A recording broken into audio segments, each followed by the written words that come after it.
Everyone in my chat was like, yo, they're down to 10 men. Now City are going to score 4 or 5 goals. The way we were so compact and we moved, so when they moved to that side, we all moved to that side together. Yeah. They only could shoot from the edge of the box. But they're so rattled and they're so irritated. I think that's what they're looking for. It's always when we play against them, that's what they're looking for. Drama. Going hard in the duels, defend 11 players in their own box and then go on set pieces and then try to score a goal. What is the appropriate response to the possibility of playing against Manchester City for 55 minutes at the Etihad Stadium with 10 men? In the eyes of Pep Guardiola's players, it seems the dignified approach will be to roll over and simply wait for the thrashing to begin. Do you defend your own goal, slow down the game, and do everything in your power to keep the lead? Based on the response of the City players to Sunday's 2-2 draw with Arsenal, such tactics are nothing but an insult to the beautiful game. If we're trying to pretend that Arsenal in the second half with 10 men for 45 minutes leading a game at the Etihad should now be opening themselves up, because it just doesn't make any sense. And they are seconds away, by the way, from winning that game. So there was only one team that came to play football, claimed an indignant Bernardo Silva. Of course, Silva and his teammates would have preferred Arsenal to respond to the red card with a poor defensive display as they did a while back. Agora, do ponto de vista, o Liverpool jogava contra nós sempre cara a cara para ganhar os jogos. And I want to call out this rat Bernardo Silva as well. You're the biggest rat and you should have been sent off. The forced outrage, what's happening to Arsenal, is embarrassing. one thing I will say is this whole Bernardo Silva, thank you Liverpool for participating for all those years. They were more competitive, they were more fun. No, this is what Manchester City always do. They love to do this little head little scratch for Liverpool. And Liverpool fans lap it up. Oh, we were the best competitors. The day is the 28th of August 2021 when Arsenal pulls up to one of the toughest away grounds in the Premier League since the arrival of Pep Guardiola. But this time, the Gunners have lost the greatest number of games against his opponent since 2015 in the Premier League, and Mikel Arteta, although looking to change this run, has pulled up with a backline consisting of Cedric, Chambers, Kolasinac, Rob Holding and Kieran Tierney.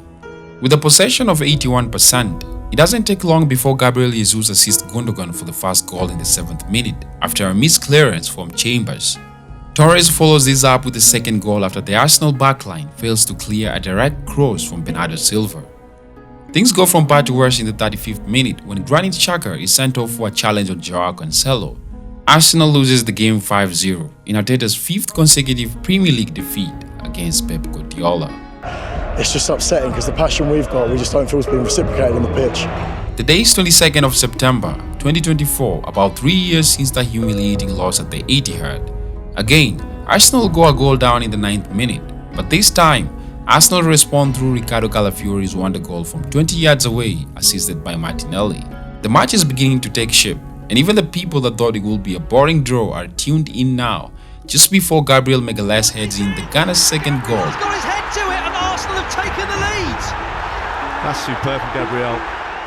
But then, Leandro Trossard sees red and everyone is devastated, except for Manuel Akanji and the City home fans, who cannot hide their relief. In the second half, although a man down and without their captain, everybody defends like their lives depends on it. Timber and Calafiori have to go off with cramps, and Raya makes a couple of impressive saves. But he falls apart in the 98th minute, when Stones finds a rebound outside the box and the celebrations at the Etihad fill the air. The players start clashing off the ball. The two dugouts have words too. It's gone off between the benches, cries Jimmy Carragher. William, can you describe your emotion at the end of that game? A bit sad because we wanted to win. The fascinating thing about this game was the sheer number of narratives and biased opinions that emerged from everywhere. But I think even with Arsenal with 10 men, I know they give them credit for sitting in and defending. I just think from Arsenal, it just showed a little bit more quality in these games. We called Arsenal for 10 years weak. You could get into them, you could close them out, you could rough them up almost. Not anymore. They're physical, they're strong, they're robust. Both teams share a rivalry with further context and the storylines add to the emotion, but it was never this intense. On the final day of last season, Rodrigo was critical of Arsenal's mentality during the game in Manchester in March, saying the Gunners didn't show enough mentality to win at the Etihad and only played for a draw. The difference was in here. When they come here, when they face us here in the Etihad, I saw them, these guys, they don't want to beat us, they just want to draw, you know. Erling Haaland, meanwhile, failed to score in all 3 of his matches against Arsenal last season, in a major win for William Saliba and Gabriel. Haaland responded this time by clattering Saliba inside 4 minutes, throwing a ball at Gabriel's head to spark a melee after City's late equalizer, and even took on Mikel Arteta. The dramatic nature and end to this fixture means the Mikel Arteta Pep Guardiola apprentice and master narrative has finally ended. But why? The truth is, Arteta and Guardiola were similar figures and had so much comparisons in the way they set up their teams. These were two managers who once sang from the same hymn sheet and in some cases shared instruments. However, that is now in the past, as Arteta has taken a new path, and here's how.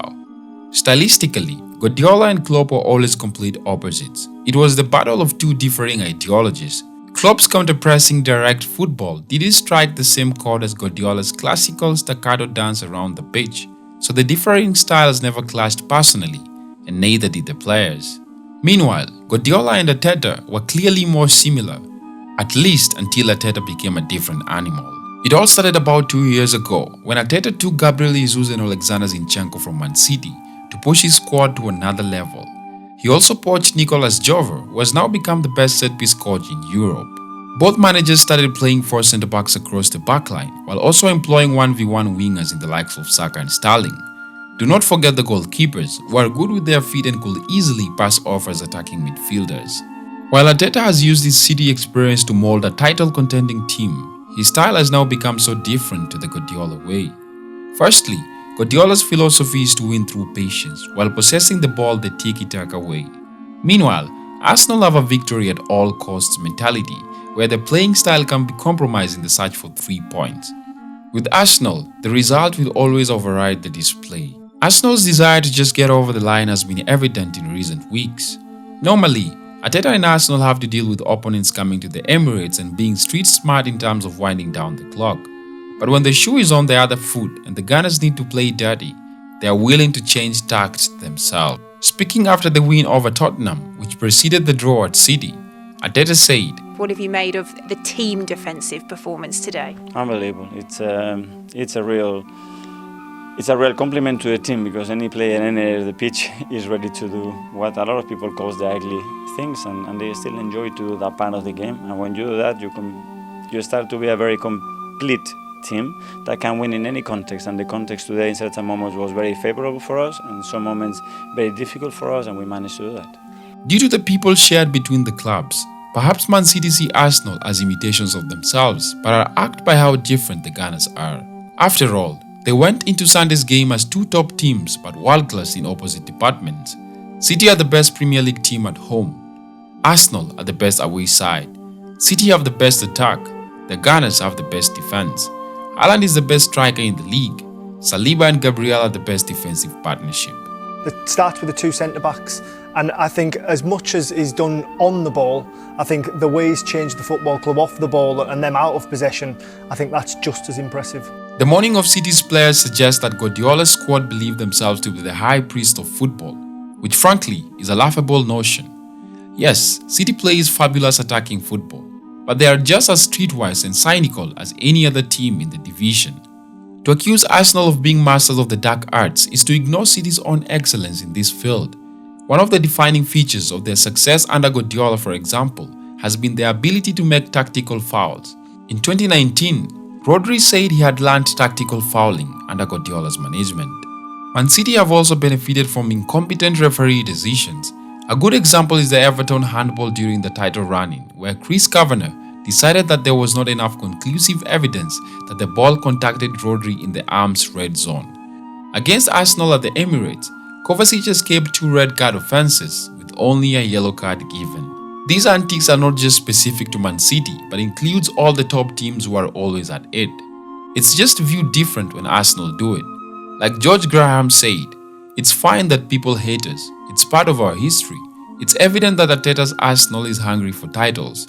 Of course, there is a long way to go, but the Arsenal of 2024 know where they want to be, and they are plainly willing to get there in any way they can, whether the neutrals, pundits or their opponents like it or not.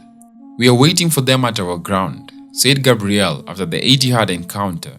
Expect fireworks again.